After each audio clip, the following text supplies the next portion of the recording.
नमस्कार दोस्तों, स्वागत है आपका अपने YouTube चैनल ISPCS अकेडमी में। मैं हूं आपका एजुकेटर मयंक मिश्रा और मैं आज से आपके लिए जो आने वाले एग्ज़ाम हैं, महत्वपूर्ण जो भी वनडे एग्ज़ाम है, चाहे वो SSC, चाहे वो आपका SSC GD हो, चाहे आपका CGL हो, तो उनमें जो आपके GS का जो पोर्शन होगा, जो GS का पार्ट होता है, तो मैं आपके लिए यहाँ पे कुछ महत्वपूर्ण तथ्य लेके आया हूँ जो GS के हैं, तो जो बार बार एग्ज़ाम में पूछे जाते हैं, तो जिनको आपको याद करने के बाद में जो है आपकी GS की टेंशन ख़त्म हो जाएगी। तो जो भी आपके GS के क्वेश्चन मैक्सिमम फंसेंगे तो वो यहीं से फंसेंगे। तो जो भी मैं आपके लिए जो भी तथ्य लेकर आया हूँ, तो आप इनका गहन अध्ययन कीजिए। तो आपके जो भी वनडे एग्ज़ाम होंगे, तो वहाँ पे आप के जो GS के क्वेश्चन होंगे वो आप आसानी से सॉल्व कर लेंगे। और मैं आपको बता दूं कि हमारे चैनल पर SSC GD के लिए प्रैक्टिस साइट भी लाए जा रहे हैं, जिसमें आपको GS की तैयारी आपको वहाँ पे MCQ के द्वारा कराई जा रही है। तो आप प्रैक्टिस साइट भी वहाँ पे सॉल्व जाके करिए। और इसी तरीके से जो आज मैं वीडियो ला रहा हूँ, इसी तरीके से वीडियो आपको आगे भी मिलती रहेंगी कि तो जो GS वाला पोर्शन है वो मैं आपका क्लियर करवा दूँगा। तो चलिए शुरू करते हैं। जो आज का जो हमारा सब्जेक्ट है, तो उसका नाम है प्राचीन भारत। तो मैं आपके लिए जो GS मतलब कि सामान्य GK जो स्टार्ट करने वाला हूँ, वो आज प्राचीन भारत से स्टार्ट करने वाला हूँ। इतिहास की वीडियो, प्राचीन भारत का जो इतिहास है वो आज मैं आपको पढ़ाने जा रहा हूँ। तो आज जो है प्राचीन भारत इतिहास की आज ये आपकी पहली क्लास है। तो चलिए हम लोग शुरू करते हैं, एक एक करके तथ्यों को देखते हैं। तो आप ये जो सारे के सारे तथ्य हैं, इनको आप याद कर लीजिए। और अगर आपको इनकी PDF चाहिए है जो मैं पढ़ाने जा रहा हूँ, तो आप डिस्क्रिप्शन कमेंट बॉक्स में हमारे टेलीग्राम की लिंक होगी। तो आप उस टेलीग्राम चैनल को ज्वाइन करने के बाद में आपको वहाँ से ये PDF मिल जाएगी मुफ्त में। तो चलिए शुरू करते हैं। तो पहले लिखा हुआ कि इतिहास का पिता किसको कहा जाता है, तो हेरोडोटस को कहा जाता है। और पहिए का आविष्कार कब हुआ था? नवपाषाण काल में हुआ था। आग का आविष्कार कब हुआ था? पुरापाषाण काल में। पशुपालन का प्रारंभ कब हुआ था? मध्यपाषाण काल में। भीमबेटका किस लिए प्रसिद्ध है? गुफा शैल चित्रों हेतु। भीमबेटका है रायसेन जिला मध्य प्रदेश में। विश्व का सबसे प्राचीन एवं प्रथम अभिलेख कौन सा है? बोगजकोई अभिलेख, एशिया माइनर में। तो आगे बात करते हैं कि मानव ने सर्वप्रथम प्रयोग किया तांबा धातु का। सबसे पहले पालतू बनाया किस जानवर को? कुत्ते को। सिंधु सभ्यता का काल देख लेते हैं। 2500 से 1750 ईसा पूर्व जो है सिंधु सभ्यता का काल है। सिंधु घाटी सभ्यता थी कैसी थी? आद्य ऐतिहासिक थी। सिंधु सभ्यता प्रसिद्ध थी किस लिए? नगर नियोजन हेतु। सिंधु सभ्यता की लिपि थी भाव चित्रात्मक थी। सिंधु सभ्यता के लोगों का व्यवसाय क्या था? कृषि था। और सिंधु सभ्यता का मुख्य फसल कौन सी थी? जौ और गेहूँ जो है उसकी मुख्य फसल थी। आगे बात करते हैं कि सिंधु सभ्यता का सबसे पूर्वी पुरा स्थल कौन सा है? आलमगीरपुर, जो मेरठ में है, यूपी में। सिंधु सभ्यता का सबसे पश्चिमी पुरा स्थल कौन सा है? सुतकांगडोर, बलूचिस्तान में। सिंधु सभ्यता का सबसे उत्तरी पुरा स्थल जो है मांडा है, अखनूर, जम्मू कश्मीर में। सिंधु सभ्यता का सबसे दक्षिणी पुरा स्थल जो है वो नैमाबाद, अहमदनगर, महाराष्ट्र में है। और अब जो ये मांडा है, ये जम्मू कश्मीर में ना होकर वो क्या नाम लद्दाख में पड़ेगा। तो ये भी बात आप लोग ध्यान रखिएगा। तो आगे हम लोग देखते हैं कि सिंधु सभ्यता थी कैसी थी? नगरीय सभ्यता थी। सिंधु सभ्यता का विस्तार कैसा था? त्रिभुजाकार था। सिंधु सभ्यता का प्रमुख बंदरगाह लोथल है। सिंधु सभ्यता का बृहद स्थल, सबसे बड़ा स्थल कौन सा था? मोहनजोदड़ो। और भारत में हड़प्पा का बृहद स्थल कौन सा है? भारत में जो हड़प्पा का सबसे बड़ा स्थल है वो है राखीगढ़ी। सिंधु सभ्यता की सबसे बड़ी इमारत कौन सी है? मोहनजोदड़ो की खोज मतलब 1922 में इससे प्राप्त जो अन्नागार था वो सिंधु सभ्यता की सबसे बड़ी इमारत थी। तो चलिए बात करते हैं कि मोहनजोदड़ो की खोज किसने की? राखालदास बनर्जी ने। मोहनजोदड़ो का अर्थ क्या होता है? मृतकों का टीला। नर्तकी की कांस्य मूर्ति कहाँ से मिली है? मोहनजोदड़ो से। मोहनजोदड़ो कहाँ पे स्थित है? पाकिस्तान में। मोहनजोदड़ो से प्राप्त स्मारक क्या है? बृहद स्नानागार। सिंधुवासी पूजा करते थे किसकी? पशुपति की। हड़प्पा सिंधु सभ्यता के बारे में सबसे पहले किसने जानकारी दी? चार्ल्स मैसन ने 1826 में। तो आगे बात करते हैं कि हड़प्पा स्थित है कहाँ पे? रावी नदी के तट पर। हड़प्पा की खोज किसने की? दयाराम साहनी ने की 1921 में। हड़प्पा सभ्यता कैसी थी? कांस्ययुगीन थी। हड़प्पाई जो समाज था वो कैसा था? मात्र सत्तात्मक था। स्वास्तिक चिन्ह किसकी देन है? हड़प्पा सभ्यता की। R37 कब्रिस्तान कहाँ से मिला है? हड़प्पा से। हड़प्पा के लोग अनभिज्ञ थे, मतलब कि लोहे के ज्ञान से वो परिचित नहीं थे। मिट्टी के बर्तन पर प्रयुक्त रंग कौन सा था? लाल रंग का उपयोग मतलब किया जाता था तब के मिट्टी के बर्तनों पे। मिस्र के राजा क्या कहलाते थे? फराओ। चावल के साक्ष्य कहाँ से मिले? लोथल एवं रंगपुर से। जुते हुए खेत के साक्ष्य कहाँ से मिले? कालीबंगा से। कालीबंगा का अर्थ क्या होता है? काले रंग की चूड़ियाँ। मेसोपोटामिया का अर्थ क्या होता है? दो नदियों के बीच की भूमि जो है मेसोपोटामिया का अर्थ होता है। वैदिक सभ्यता का काल टाइम पीरियड कितना था? 1500 से 600 ईसा पूर्व। चलिए आगे देखते हैं। आगे जो है आर्यों की जानकारी मिलती है ऋग्वेद से। वैदिक काल में किस जानवर को अगन्या न मारे जाने योग्य माना गया? गाय को। ऋग्वैदिक काल में आजीवन अविवाहित रहने वाली महिलाओं को क्या कहा जाता था? अमाजू। आर्य मतलब भारत कब आए थे? 1500 ईसा पूर्व से पहले। आर्य सबसे पहले कहाँ बसे थे? पंजाब एवं अफगानिस्तान में सबसे पहले वो आकर बस गए थे। आर्यों का मूल निवास स्थान क्या है? मध्य एशिया। आर्यों का मुख्य व्यवसाय क्या है? पशुपालन व कृषि। आर्यों की भाषा एवं पेय पदार्थ कौन सा है? संस्कृत भाषा है। और पेय पदार्थ कौन सा है? सोमरस। आर्यों का प्रिय पशु एवं देवता प्रिय जो पशु है वो घोड़ा है। प्रिय देवता इंद्र हैं। आर्यों का समाज कैसा था? पितृ प्रधान। वेदों व वेदांगों की संख्या कितनी है? 4 एवं 6। सबसे प्राचीन वेद कौन सा है? ऋग्वेद है। इसमें सूक्त कितने हैं? 1028। तो बात करते हैं ऋग्वेद के संकलनकर्ता कौन है? कृष्ण द्वैपायन वेद व्यास। और ऋग्वेद की ऋचाओं को पढ़ने वाले ऋषि को क्या कहते हैं? होत्र। ऋग्वेद में सर्वाधिक बार वर्णित नदी सिंधु। ऋग्वेद में वर्णित सबसे पवित्र नदी सरस्वती। ऋग्वेद में गंगा यमुना का उल्लेख कितनी बार है? गंगा का 1 बार और यमुना का 3 बार उल्लेख है। ऋग्वेद में वर्णित सबसे प्रमुख देवता कौन है? इंद्र। इनको पुरंदर बोला जाता है। गायत्री मंत्र है ऋग्वेद के 3रे मंडल में। बात कर लेते हैं कि गायत्री मंत्र के रचनाकार कौन है? विश्वामित्र। गायत्री मंत्र समर्पित किसको है? सूर्य देवता। सावित्री को। 8वें मंडल की ऋचाएँ कहलाती हैं खिल। सोम देवता को समर्पित कौन सा मंडल है? 9वां। ऋग्वेद में सबसे बाद में निर्मित मंडल है 10वां। गोत्र शब्द की उत्पत्ति उत्तर वैदिक काल में हुई थी। उत्तर वैदिक काल के प्रमुख देवता कौन से हैं? प्रजापति। गद्य एवं पद्य वाला वेद कौन सा है? तो यजुर्वेद जो है वो गद्य एवं पद्य दोनों ही इसमें सम्मिलित हैं। बात करते हैं कि यज्ञ संबंधी विधि विधान जो है किसमें है? यजुर्वेद में। तंत्र मंत्र संग्रहित वेद किसमें? अथर्ववेद में। भारतीय संगीत का जनक किसको कहा जाता है? सामवेद को। सामवेद यजुर्वेद के मंत्रों को उच्चारण करने वाले ऋषि जो सामवेद के मंत्रों का उच्चारण कहता है उसे उद्गाता, और यजुर्वेद को बोलते हैं अर्धवायु। और ऐत्रेय ब्राह्मण संबंधित है ऋग्वेद से। पंचवीस ब्राह्मण संबंधित है सामवेद से। तो चलिए बात करते हैं कि जो गोपद ब्राह्मण संबंधित है किससे? अथर्ववेद से। शतपथ ब्राह्मण किससे संबंधित है? यजुर्वेद से। पुराणों की कुल संख्या 18 का अध्ययन करने वाला प्रथम जो मुसलमान था उसका नाम है अल-बरूनी।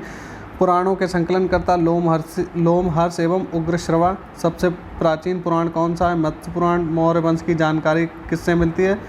विष्णु पुराण से। सातवाहन वंश की जानकारी किससे मिलती है? मत्स्य पुराण से।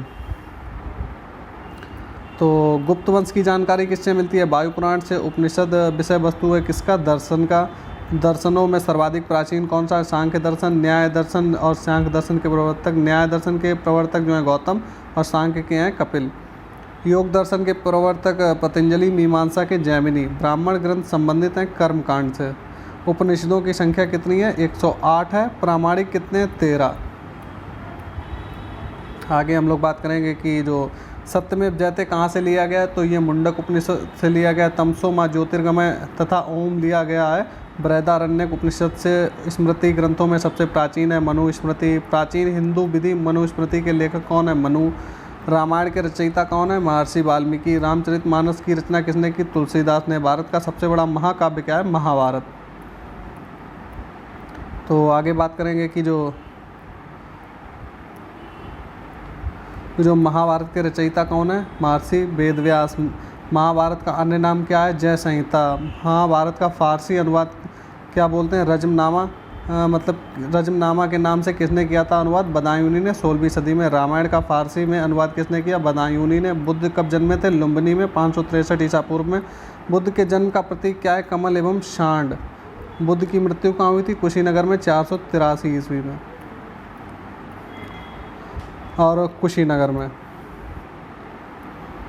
तो बुद्ध की मृत्यु की घटना को क्या कहते हैं? महापरिनिर्वाण। बुद्ध के पिता कौन थे? शुद्धोधन। ये शाक्य कुल के थे। बुद्ध की माता का नाम था महामाया देवी, कोली वंश की थी। बुद्ध का अन्य नाम क्या है? सिद्धार्थ याविन तथागत।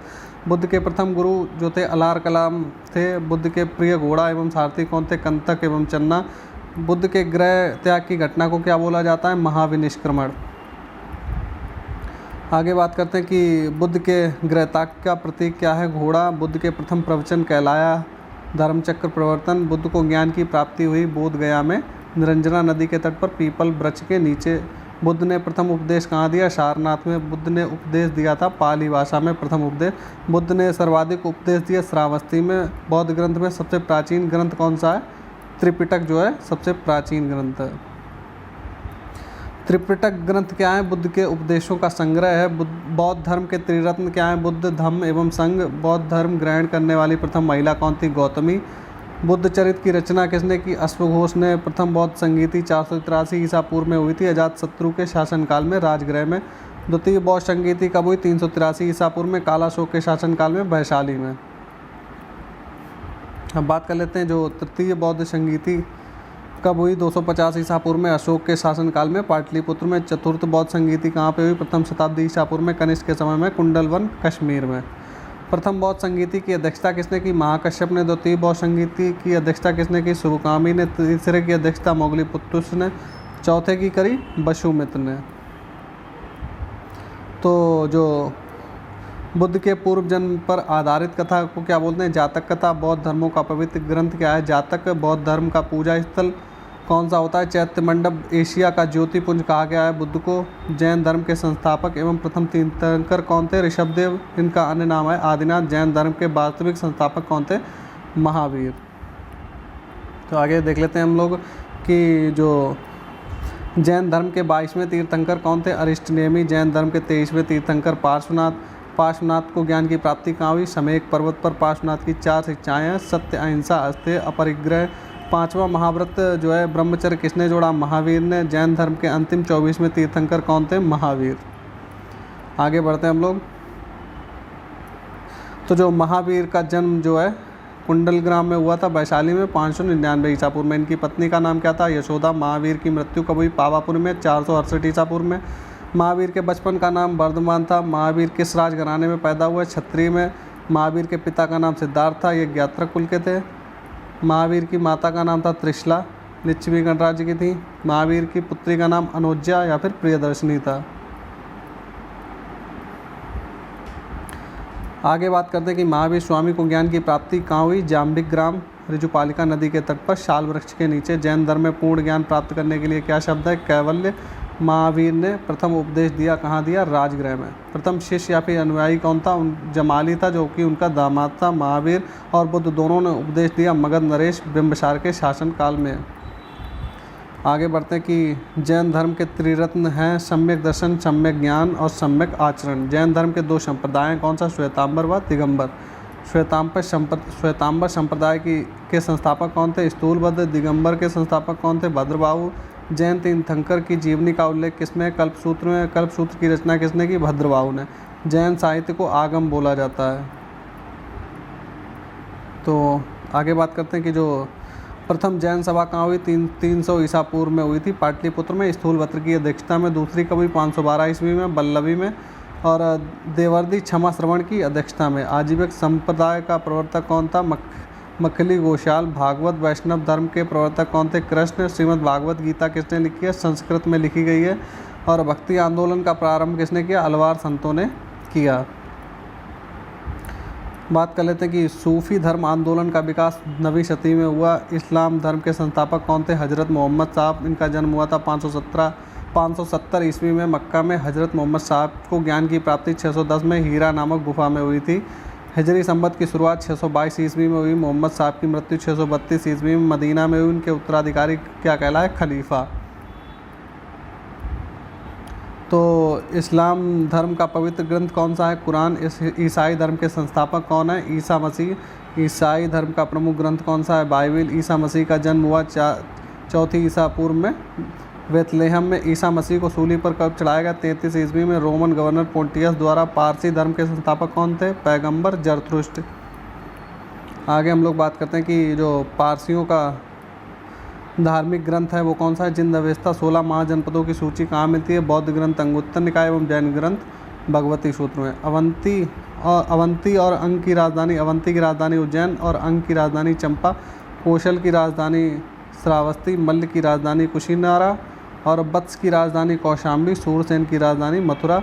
बज्जी की राजधानी वैशाली। गांधार की राजधानी तक्षशिला। तो ये जो 16 महाजनपद थे तो उनकी राजधानियाँ हम लोगों ने देख ली। बात करते हैं कि मगध के सबसे प्राचीन वंश का संस्थापक कौन था? बृहदत्त था और वास्तविक संस्थापक था बिंबिसार। मगध की प्रथम राजधानी कौन सी थी? गिरिब्रज या फिर राजगृह। हर्यक वंश का संस्थापक बिंबिसार था। बिंबिसार की हत्या किसने की? उसके बेटे अजातशत्रु ने। अजातशत्रु कुणिक की हत्या किसने की? उदयन ने की।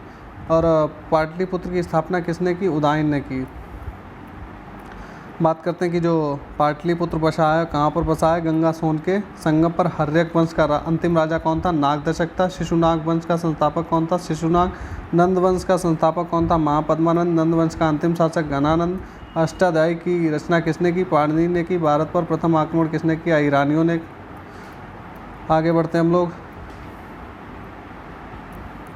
भारत पर प्रथम सफल आक्रमण किया डेरियस प्रथम, दारा प्रथम ने 516 ईसा पूर्व में। भारत पर आक्रमण करने वाला पहला यूनानी शासक कौन था? सिकंदर 326 ईसा पूर्व में। सिकंदर का पिता कौन था? फिलिप। इसका जन्म जो है 356 ईसा पूर्व में। धनानंद का समकालीन कौन था? सिकंदर। सिकंदर की मृत्यु 323 ईसा पूर्व में। बेबीलोन में सेल्यूकस निकेटर जो था वो सिकंदर का सेनापति था। बात करते हैं कि सिकंदर का गुरु कौन था? अरस्तु। उसका घोड़े का क्या नाम था? बुकाफेला। सिकंदर और पोरस के बीच जो युद्ध कहलाता है उसको कहते हैं हाइडेस्पीड या फिर झेलम या फिर बितस्ता का युद्ध। और मौर्य वंश का संस्थापक कौन था? चंद्रगुप्त मौर्य। मौर्य वंश की प्रचलित मुद्रा कौन थी? पर्ण। सुदर्शन। झील का निर्माण किसने करवाया था? चंद्रगुप्त मौर्य ने। चंद्रगुप्त ने जैन धर्म की दीक्षा किससे ली? भद्रबाहु से। चंद्रगुप्त मौर्य के गुरु एवं महामंत्री का क्या नाम था? चाणक्य। बात कर लेते हैं कि चाणक्य के अन्य क्या क्या नाम थे? विष्णुगुप्त और कौटिल्य। कौटिल्य रचित अर्थशास्त्र की पुस्तक संबंधित है, राजनीति से संबंधित है। भारत का मैकियावेली चाणक्य को कहा जाता है। मुद्रा राक्षस नाटक के रचयिता विशाखा दत्त। चंद्रगुप्त मौर्य के दरबार में आने वाला प्रसिद्ध यूनानी कौन था? मेगास्थनीज। इसकी पुस्तक का नाम है इंडिका। मेगास्थनीज था सेल्यूकस निकेटर का राजदूत। आगे देखते हैं हम लोग। सेल्यूकस को पराजित किया था चंद्रगुप्त मौर्य ने 305 ईसा पूर्व में। चंद्रगुप्त मौर्य की मृत्यु 298 ईसा पूर्व में श्रवणबेलगोला कर्नाटक में उपवास के द्वारा हुई थी। श्रवणबेलगोला में गोमतेश्वर की विशाल प्रतिमा को बनवाया था चामुंडराय ने 983 ईस्वी में। और चंद्रगुप्त मौर्य का उत्तराधिकारी कौन हुआ था? बिंदुसार। उसका पुत्र अमित्रघात के रूप में कौन था? बिंदुसार जो कि उसका पुत्र था, उसकी उपाधि थी अमित्रघात। बात कर लेते हैं कि जो डायमेकस भारत कब आया था? बिंदुसार के समय में।